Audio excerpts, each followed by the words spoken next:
Hello everyone.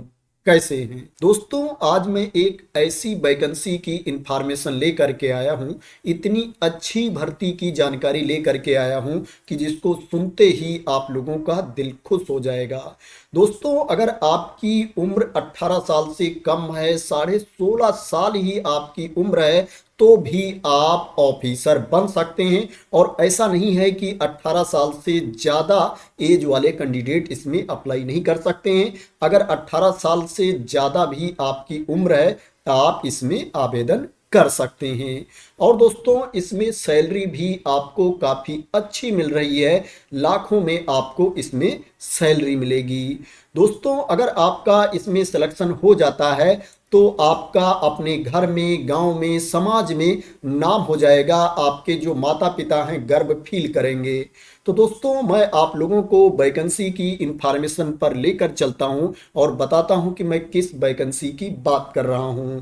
दोस्तों, मैं बात कर रहा हूं जो वैकेंसी आई है, एडवर्टाइजमेंट जारी किया गया है यूपीएससी के द्वारा, यूनियन पब्लिक सर्विस कमीशन के द्वारा। और जो दोस्तों भर्ती है एनडीए की है। एनडीए के बारे में आप लोग ऑलरेडी जानते होंगे और यूपीएससी के बारे में भी आप लोग ऑलरेडी जानते होंगे। जितनी भी अच्छी पोस्ट होती है, अधिकारी की भर्ती होती है या अच्छा पद होता है दोस्तों, उसका विज्ञापन यूपीएससी के द्वारा, यूनियन पब्लिक सर्विस कमीशन के द्वारा जारी किया जाता है। इसमें एप्लीकेशन स्टार्ट हो गया है। जो एप्लीकेशन की लास्ट डेट है 30 दिसंबर 2025 है। 30 दिसंबर 2025 तक आप इसमें ऑनलाइन मोड में अप्लाई कर सकते हैं। नंबर ऑफ सीट की बात करें तो 394 है। 394 टोटल वैकेंसी है जिसके लिए एप्लीकेशन इनवाइट किया गया है।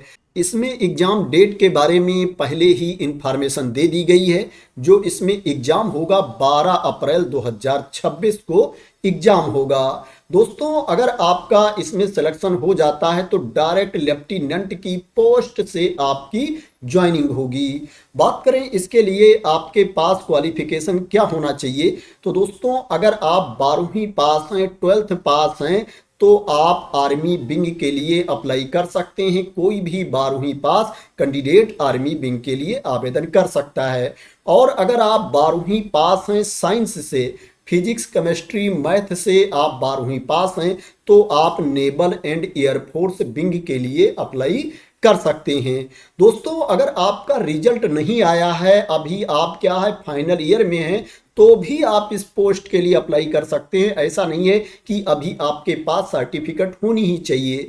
जब इसमें एसएसबी इंटरव्यू होगा दोस्तों, उस टाइम क्या है आपको क्वालिफाई होना चाहिए। उस टाइम आपको सर्टिफिकेट वहां पर सबमिट करनी पड़ेगी। अब बात करते हैं कि इसमें कितनी एज तक के कैंडिडेट अप्लाई कर सकते हैं। इसमें एज लिमिट क्या है दोस्तों? अगर आपकी जो डेट ऑफ बर्थ है 1 जुलाई 2007 से पहले की नहीं है, 1 जुलाई 2007 से पहले की नहीं है और 1 जुलाई 2010 के बाद की नहीं है, तो आप इसमें आवेदन कर सकते हैं। यहां पर एग्जैक्ट डेट दी गई है जिससे क्या है आप लोगों को कोई कंफ्यूजन ना हो। दोस्तों, इसमें क्या है आपको ग्रेजुएशन की डिग्री भी मिलेगी। 12वीं अगर आप पास हैं और सोच रहे हैं कि आपने स्नातक नहीं किया है, आपके पास स्नातक की डिग्री नहीं है, तो इसमें ग्रेजुएशन की डिग्री भी दी जाएगी। जब आपकी ट्रेनिंग कंप्लीट हो जाएगी तो आपको जेएनयू से, जवाहरलाल नेहरू यूनिवर्सिटी दिल्ली से डिग्री मिलेगी ग्रेजुएशन की। आर्मी वाले कैंडिडेट्स को, आर्मी कैडेट्स को बीएससी कंप्यूटर, बीए की डिग्री मिलेगी। नेवल कैंडिडेट्स को, नेवल कैडेट्स को बीटेक की डिग्री मिलेगी। एयरफोर्स वाले कैंडिडेट को बीटेक की डिग्री मिलेगी, बीएससी कंप्यूटर की डिग्री मिलेगी। तो दोस्तों, कितना अच्छा मौका है। ट्रेनिंग कंप्लीट होने के बाद आपको स्नातक की डिग्री फ्री में मिल जाएगी। इसमें जो ट्रेनिंग होगी लगभग 4 साल की होगी। 3 साल की ट्रेनिंग सभी की साथ में होगी और इसके बाद जो ट्रेनिंग होगी वो सभी की अलग अलग होगी। जिसके लिए आपने अप्लाई कर रखा है आर्मी, नेवल, एयरफोर्स, उसके अकॉर्डिंग आपकी ट्रेनिंग होगी। अब दोस्तों बात करते हैं कि इसमें आपको सैलरी कितनी मिलेगी, स्टाइपेंड कितना मिलेगा। दोस्तों इसमें जो आपको सैलरी मिलेगी पे लेवल 10 के अकॉर्डिंग सैलरी मिलेगी। जो इनिशियल बेसिक पे है 56,100 रुपये है, 56,100 रुपीज इसमें इनिशियल बेसिक पे है। लगभग सैलरी की बात की जाए तो 1 लाख रुपए के आसपास आपको इसमें पर मंथ सैलरी मिलेगी। लेकिन दोस्तों ये सैलरी आपको ट्रेनिंग के दौरान नहीं मिलेगी। जब आपकी ट्रेनिंग कंप्लीट हो जाएगी, लेफ्टिनेंट की पोस्ट से आपकी ज्वाइनिंग हो जाएगी, उसके बाद आपको ये सैलरी मिलेगी। ट्रेनिंग के दौरान आपको बेसिक दिया जाएगा, जो यहाँ पर बेसिक है 56,100 रुपीज, इतना आपको ट्रेनिंग के दौरान दिया जाएगा। तो दोस्तों ये भी कम नहीं है। बहुत से अभ्यर्थी ऐसे हैं जो दिन रात तैयारी करते हैं, सरकारी नौकरी पाते हैं, उसके बाद उनको इतनी सैलरी मिलती है। कुछ कैंडिडेट को इससे भी कम सैलरी मिलती है। तो दोस्तों इतनी भी सैलरी कम नहीं है। अब बात करते हैं कि इसमें आपको फीस कितनी पे करनी है।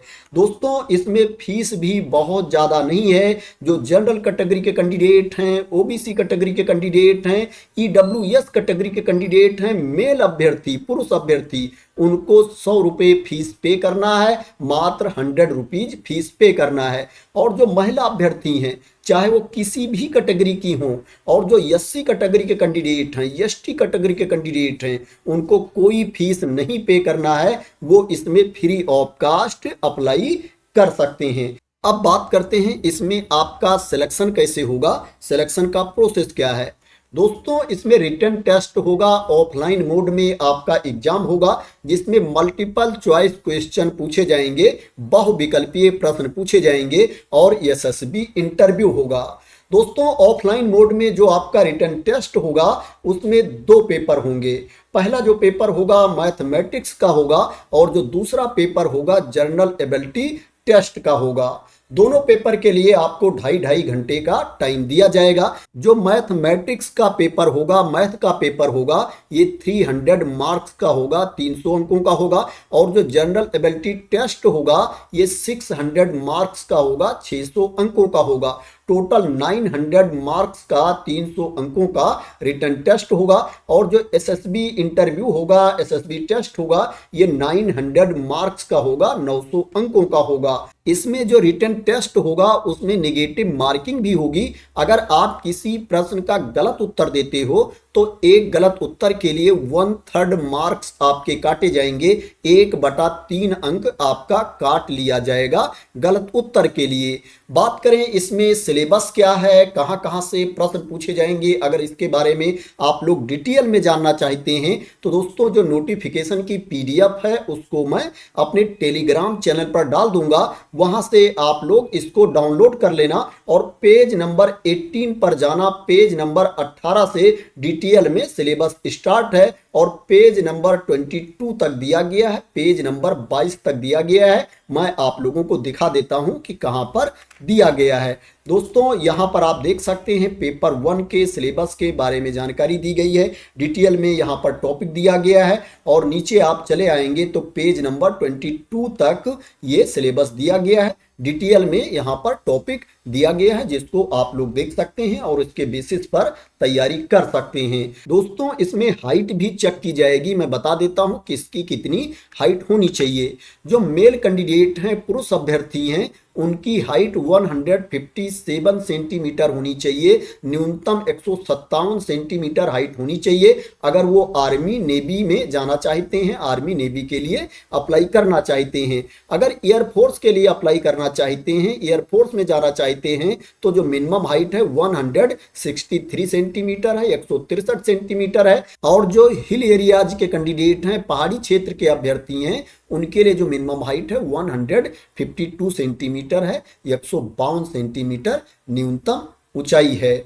अब बात करते हैं फीमेल कैंडिडेट की। जो महिला अभ्यर्थी हैं उनके लिए जो हाइट है मिनिमम 152 सेंटीमीटर है, 152 सेंटीमीटर है। अगर वो आर्मी नेवी ज्वाइन करना चाहती हैं, आर्मी एंड नेवी में अप्लाई करना चाहती हैं। अगर वो एयरफोर्स ज्वाइन करना चाहती हैं तो उसके लिए जो मिनिमम हाइट है 163 सेंटीमीटर है, 163 सेंटीमीटर है। जो हिली एरियाज की कैंडिडेट हैं, जो पहाड़ी क्षेत्र की महिला अभ्यर्थी हैं, उनके लिए जो मिनिमम हाइट है 148 सेंटीमीटर है, 148 सेंटीमीटर न्यूनतम ऊंचाई है।